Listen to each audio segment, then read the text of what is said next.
Peggy 18.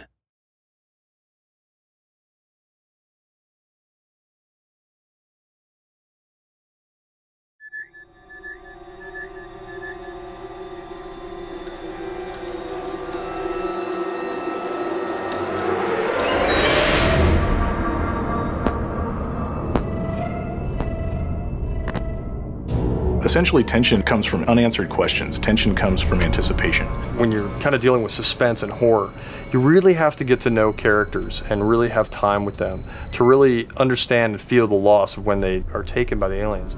And that really lets us have a lot of different experiences and understanding of how scary these aliens are. And so this gives us a chance to really kind of get you involved and also be able to kind of pull the rug out from under you whenever there's a loss of a particular character or whatever it is.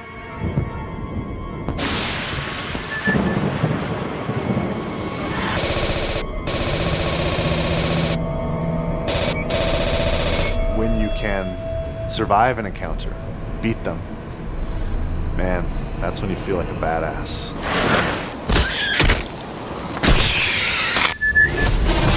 We're going to have a lot of different places than you've seen maybe in the movies. So we're going to be able to see places that you are familiar with, like Hadley's Hope. It's after the atmospheric processor has blown up, so it's been very torn up. Damn it, Winter! You are a badass, man! And it kind of had an explosion that explodes up, not out, but nonetheless, it still had an impact on what happened to some of those areas that you were familiar with. So you now get to come back in there and see them in a destroyed or distressed state that you didn't see before. You'll be able to explore areas that you hadn't seen in the movie. For example, being on the Sulaco, we'll have a lot more time to spend with the Colonial Marines there, as well as getting closer to areas that we've all wanted to see, like the jockey ship that we'll be able to explore more in and around. You want to have the lighting, the feel, the surfaces, the characters, the equipment, just everything that you would have seen in the movie. You want to have that be as accurate as possible. You know, Sid Mead did the original designs for the Sulaco, and he's helped us realize how the rest of that ship looks. Great. Now my friggin' tracker's broken. Just watch the red dots. That's what I'm telling you. Motion tracking, you know, that ping, and then when you hear the blip, when the aliens are actually in the vicinity. It's such an iconic sound, and when we got the source material for 20th Century Fox, the actual audio that was recorded and Foleyed and some of the other stuff that was digitally produced, man, it's so exciting to be able to play with that content and then work that content into the game.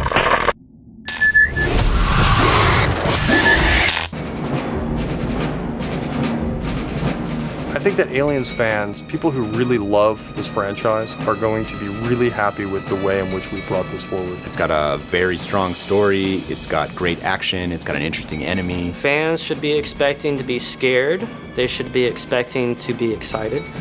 They should expect a lot of action, just like the films. They should expect an experience that is an interactive version of all the Aliens films that they've loved so much and finally realized in full 3D. You know, I've made a lot of video games, I've made a lot of action games, I've made a lot of games that involve shooting and games that involve soldiers, and and games that, you know, where we're saving the world from aliens too, frankly. And I gotta be honest, I've been stealing from aliens my entire career. You know, there's always lines from the movie or situations or events where we just borrow, and it's influenced all of us. It's influenced an entire generation.